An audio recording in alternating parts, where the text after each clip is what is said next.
কাঁচা আমের আচার কিন্তু আপনারা অনেকেই অনেকভাবে খেয়েছেন। শুধু একবার এইভাবে কাঁচা আমের কাশ্মীরি আচার বানিয়ে খেয়ে দেখুন।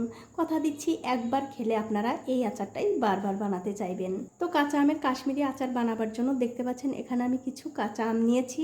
এখন এই আমগুলো থেকে খোসা ছাড়িয়ে আমি কেটে নেব। তো এই দেখুন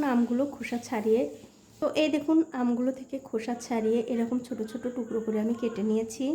এখন এর মধ্যে দিয়ে দিচ্ছি একটুখানি নুন। তারপর এর মধ্যে জল দিয়ে এই আমগুলো নুন আর জলের সঙ্গে খুব ভালো করে ধুয়ে নিতে হবে।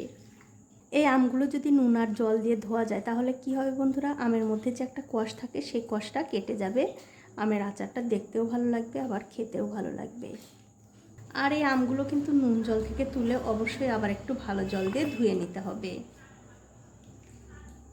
তো এই যে আমগুলো কিন্তু আমি ভালো জল দিয়ে আবারও খুব ভালো করে ধুয়ে নিয়েছি।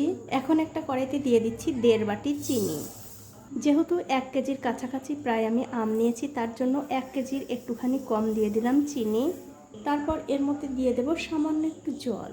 এবারে গ্যাসের ফ্লেমটা লো টু মিডিয়ামে রেখে এই চিনিটাকে ভালো করে গলিয়ে নিতে হবে। তো এই দেখুন গ্যাসের ফ্লেমটা মিডিয়ামে রেখে এই চিনি কিন্তু আমি খুব ভালো করে জাল দিয়ে নিয়েছি। দেখতে পাচ্ছেন চিনি কিন্তু গলে গেছে। তবে বন্ধুরা, এখানে আরও একটু চিনি আমি দিয়ে দিচ্ছি। তার কারণ হচ্ছে 1 কেজি আম নিয়েছি, সেই জন্য কিন্তু প্রায় 1 কেজির কাছাকাছি চিনি দিয়ে দিতে হবে। তো আমার মনে হচ্ছিল চিনির পরিমাণটা একটু কম হয়ে গেছে, তার জন্য আরও একটু চিনি দিয়ে দিলাম। এবারে এই চিনিটাও খুব ভালো করে জাল দিয়ে একটু গলিয়ে নিতে হবে। তো এই দেখুন চিনি কিন্তু ভালোভাবে গলে গেছে। আর বন্ধুরা, চিনিটা আমি এই জন্য একটু বেশি করে দিলাম, তার কারণ হচ্ছে এই কাশ্মীরি আচারটা একটু মিষ্টি মিষ্টি খেতেই বেশি ভালো লাগে।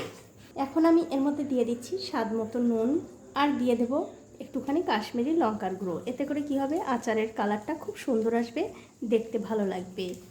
তো এখানে আমি 2 চামচ মতো কাশ্মীরি লঙ্কার গুঁড়ো দিয়ে দিলাম। এবারে নুন আর লঙ্কার গুঁড়োটা এই চিনির সাথে খুব ভালো করে মিশিয়ে নিতে হবে।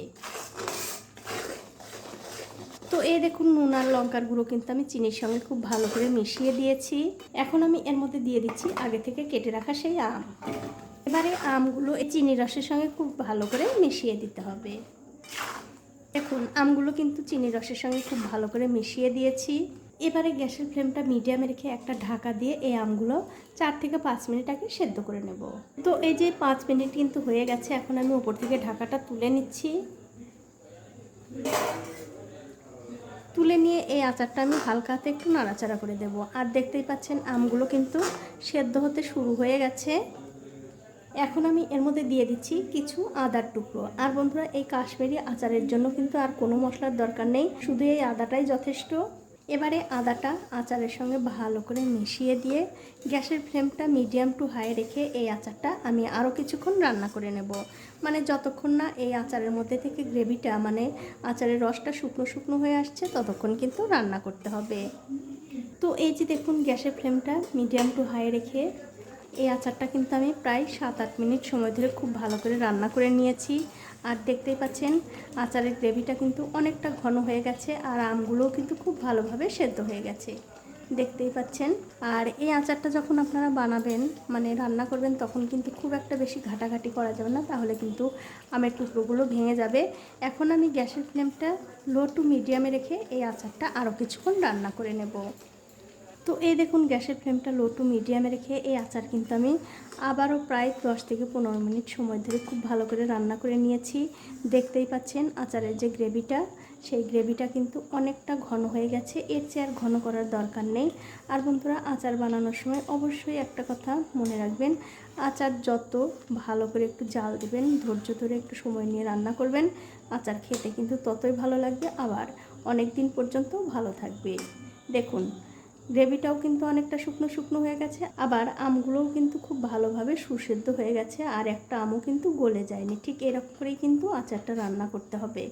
এখন আমি এর মধ্যে দিয়ে দিচ্ছি কটা শুকনো লঙ্কা। 2টো শুকনো লঙ্কা আমি এরকম করে একটু লম্বা লম্বা করে কেটে নিয়েছি, এতে করে কিন্তু আচারটা দেখতে ভালো লাগবে। আর সবশেষে দিয়ে দিচ্ছি আবারও একটুখানি আদা কুচি। এবারে সব কিছু খুবই হালকা হাতে মিশিয়ে দিয়ে গ্যাসের ফ্লেমটা আমি বন্ধ করে দেব। তো এই দেখুন সব কিছু কিন্তু খুব ভালো করে মিশিয়ে দিয়েছি। এখন আমি গ্যাসের ফ্লেমটা বন্ধ করে দিয়ে একটুখানি ঠান্ডা করে আপনাদের দেখাচ্ছি। আর আচারটা ঠান্ডা হওয়ার পরে কিন্তু এই গ্রেভিটা এতটা থাকবে না, আরও একটু কিন্তু ঘন হয়ে যাবে।